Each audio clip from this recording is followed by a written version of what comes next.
Em 2012, Carlos Edmilson da Silva, então com 24 anos, foi julgado e condenado a pena de 137 anos de prisão em regime fechado por estupros que ocorreram na cidade de São Paulo e de Osasco. As investigações apontaram o jardineiro como sendo o responsável pelos ataques a 10 mulheres. No entanto, recentemente um exame de DNA comprovou a sua inocência. Carlos Edmilson passou 12 anos preso justamente por crimes que não cometeu, mas nessa semana ele deixou a penitenciária como um homem livre e inocente, agora aos 36 anos, e foi recepcionado pela mãe. Você tirava força para chegar para esse dia de hoje? Orando a Deus e ela aqui, a minha velhinha.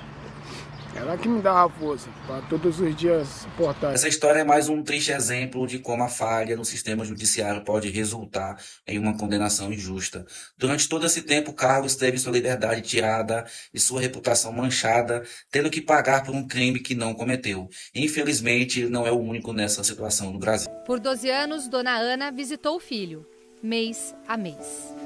Eu falava para ele, só tem que ter fé, a gente não se envolve com coisa errada aqui dentro. Enquanto eu puder vir, eu venho. Eu nunca pedi a fé. De madrugada tinha vezes que eu chorava.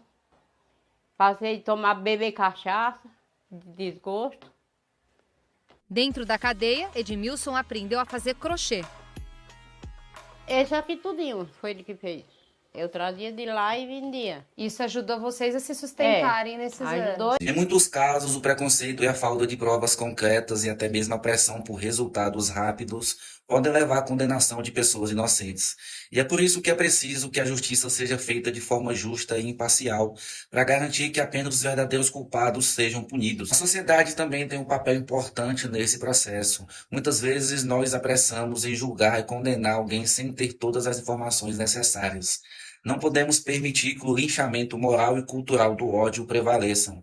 É preciso ter cautela e respeitar a presunção de inocência até que a verdade seja comprovada. Esse caso também nos leva a refletir sobre a pena de morte no Brasil. Vemos casos como esse e tantos outros de condenações injustas e fica claro que a aplicação da pena de morte só aumentaria as chances de mais erros judiciários graves.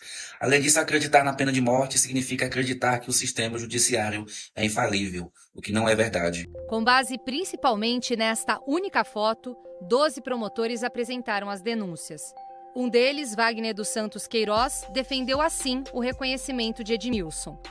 O que mais existe nesse país são condenações de estupradores e ladrões com tipo físico e rosto comuns. Poucas devem ser as vítimas estupradas por sósias do Brad Pitt. Ele se referia ao ator americano Brad Pitt. Tentamos ouvir o promotor, mas não tivemos resposta. A liberdade de Carlos foi conquistada graças ao trabalho de advogados e ativistas que lutaram por ele durante todos esses anos.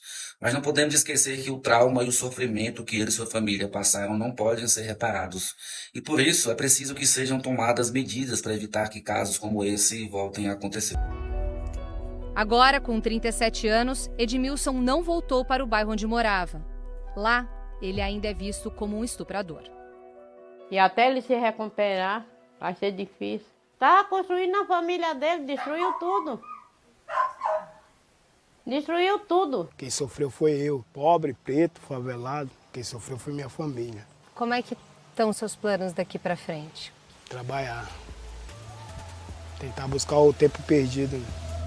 Enquanto isso, é importante continuar lutando por uma justiça mais justa e igualitária, e por um sistema que garanta os direitos básicos de todos os cidadãos.